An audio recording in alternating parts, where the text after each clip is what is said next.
I think what I want to say here is that we have these wonderful debates about privacy and data protection, but they are all within the context of our democratic rights. And there has been a backsliding of democracy. I'm going to give you, I'm afraid, some pretty depressing data on that. The importance of data protection and privacy for democratic rights. There's now an increasingly important conversation about how our issues intersect with democratic rights. I want to give a shout out to some of the DPAs who've been doing important work in this area. I've got a little bit of data on the digital campaigning in the UK election, which I'll share with you. It's by no means, it's very preliminary, but I thought it would be interesting to sort of say something about the way that social media are being used, and then a little bit about AI. Okay? So this is data from freedomhouse.org, and they've been monitoring the state of freedom and democracy in the world for a very, very long time with some very sophisticated measures. And you can see there from this data that the percentage of people in the world that are now living in what countries which are regarded as free has declined precipitously from the mid-2000s, 2005 to today. And whereas those that are in countries which are not free has increased. So, you know, the big point, I think, to begin with is that when social media networking entered our lives in about that same time, there was a huge, huge, huge sense of optimism that this would promote higher levels of democracy, interaction, mobilization of peoples. Difficult to sort of figure out cause and effect here, but clearly that has not happened. In fact, the opposite has happened.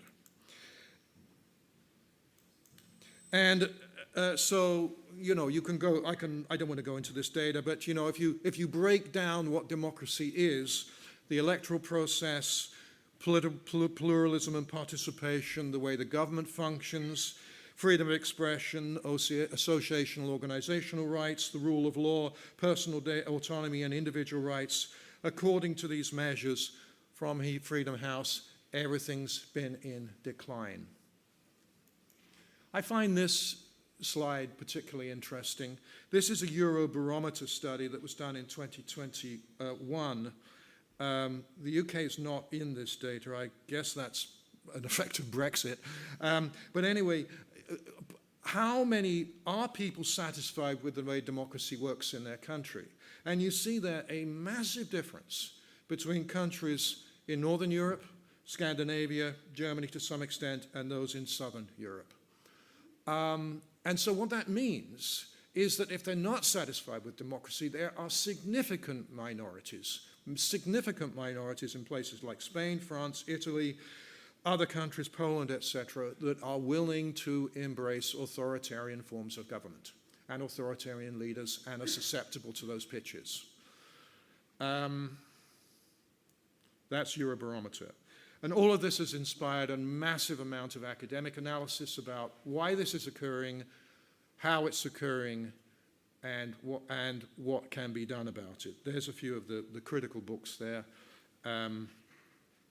Anyway, academics have been writing about this. So what has this all got to do with privacy and data protection? It's been known for a long time that privacy is important for democracy. Why? Because it is a public value. It's not just an individual right. It's important for me and my individual rights, but it is also important that we all have privacy. It's important for me that you have privacy. It is a public value. It is a collective value. And it is a necessary precursor, therefore, to political rights. It yields creativity, freedom of association, and expression from state interference. It protects the secrecy of the ballot box. And this is what I want to go on and talk about, it allows privacy regulators to oversee the use and abuse of personal data in electoral campaigns. And that, I think, is a relatively recent phenomenon. It really was inspired by the Cambridge Analytica scandal and the Brexit referendum and so on. but we now see regulators, DPAs, becoming far more interested in how personal data is being used and abused in elections and what can be done about it. But it's a big debate, and this is where I would, and it raises, therefore, a whole range of questions about how political campaigns should be allowed to know about their voters in order to campaign effectively. And so familiar questions about data protection, transparency, fair processing, consent, security, accountability are now at the center of an international debate about democracy. And therefore, huge questions about the fair and accountable processing of personal data on political opinions within the permanent campaigns of modern democracies are increasingly gaining relevance, not just in North America, but all over the world. Campaigns are a permanent phenomenon. They just don't happen when writs of elections are here. And so DPAs find themselves at the moment at the center of that global conversation and have been for a number of years. That's a report I did for the ICO for the 2019 for the Global Privacy Assembly conference in Tirana at the time, and analyzing those processes. Also a shout out to some work that's been done by the Privacy Commissioner of Canada. There's a report, December 2023, a statement on privacy and democratic rights for your interest. That's on their website. And repeating those same themes and analyzing how the work of the OPC supports broader themes of democratic rights. And Philippe Dufresne has given a number of speeches on this subject as well, as have other DPAs. Just a few things about what DPAs have done. There's been some excellent reports from the ICO on this. That's just a sample of them. The ICO has been giving guidance for political parties and campaigning for a number of years, but also there was a major report in 2018, Democracy Disrupted, where Elizabeth Denham and her team really did seriously look at the British Data Protection Act and how it could be used, how it was being used, how it could be used in order to promote greater levels of democratic engagement and participation, and how data protection rules were being abused and violated by political parties.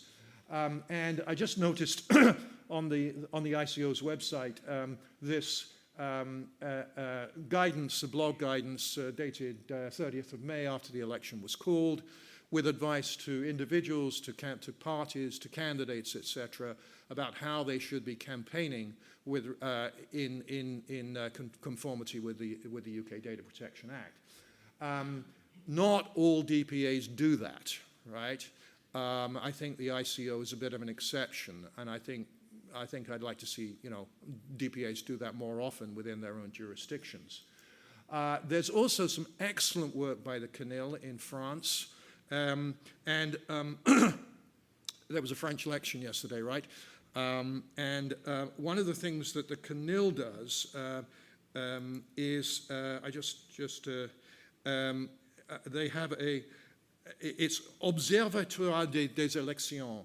So within the CNIL, there's a team of people that are focused entirely during an election period on issues having to do with personal data in elections.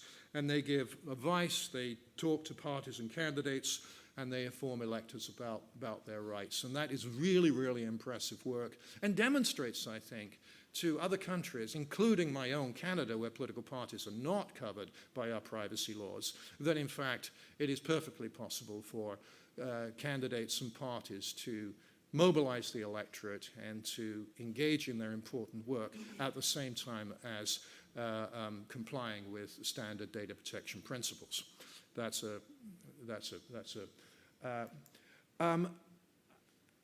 A few things about the UK. I thought this might interest you. There's been a number of media reports about campaigning in the UK and digital campaigning in the UK. And some of the initial suggestions would there would be a slow migration from Meta, Facebook, to other social media platforms. And for the first time in this election, the major political parties have been using TikTok. in order to convey their messages. Yet there's still a significant use of the custom and lookalike audiences on Meta by British political parties, but also some evidence that what we consider to be micro-targeting is being rejected. Now, that might have something to do with the fact that everybody knows who's going to win this election in the UK, right? And therefore, the kind of niche target marketing that, might occur if things were a lot closer is simply not being observed. But I think also there's some other fundamental trends at work here. So there's been some media reporting. This was a Guardian report. The first TikTok election, Sunak and Starmer's digital campaigns winning over voters. And the general conclusion here is it's not having much of an effect. It's being used. It may be the first election where TikTok does not accept paid advertising, but is being used by the major political parties, but it's unclear whether it's having any effect in swaying people's voters, because most people, I think, have already made their mind up. But this is data courtesy of an NGO called Who Targets Me? And they analyze social media expenditure. And this is just a basic analysis of expenditure on Meta beginning as soon as the election was called in the middle of May. A couple of things to note here. First of all, the Labour Party was really, really prepared for this, even though the Conservatives surprised everybody with the election call. But you can see they were very, very ready and immediate to go with their digital campaigning. And that spike in the middle there demonstrates that. And they have been outspending the other political parties consistently all the way up to, well, this goes up to June 15, just a couple of weeks ago. But I've seen other data, and that's consistently all the way through. So they have been outspending the other political parties on Meta. And then a researcher by the name of Fabio Votta from the University of Amsterdam has been doing a lot of really, really good work in figuring out the targeting criteria. And this data here, the slide may be a little bit difficult to see, demonstrates what political parties think about their targeting, who they think it's important to target, right? And you can see here, there are a couple of things to note about this by expenditures. So it's somewhat crude analysis. But you can see, first of all, that the very, very top is location, okay? That's location, that's constituency, that's where you think you're going to win. So that's the first criteria. Right the way down the bottom of that list is a thing called interests, right? And that is very, very, very, very tiny proportion of the ad spending. Now, the inference from that is that political parties have gone away from the idea that somehow you can target specific types of voters on the basis of their interests. What cars their consumer interests, in other words, what cars they drive, what programs they watch on TV, what magazines they buy, et cetera, et cetera, et cetera. That the location is sort of everything. Now, that was the sort of initial fear, when the Cambridge Analytica scandal went, that masses and masses of consumer profile data would be entering their electoral processes, and that would allow political parties to sort of niche targeting based on consumer preferences. That data suggests that political parties are really not interested in that kind of data. As I say, it may be because, it's not a close election. The other thing to note, however, is that the custom audiences and the lookalike audiences function on Meta, and there's probably people from Meta in the audience who can maybe to give more context to this, are still extremely important. And those functions allow political parties to say, okay, we want you to find people that look like this, either on the basis of criteria that we give or on the basis of contact information that's uploaded to the platform. That is still an extremely important process, at least in the UK.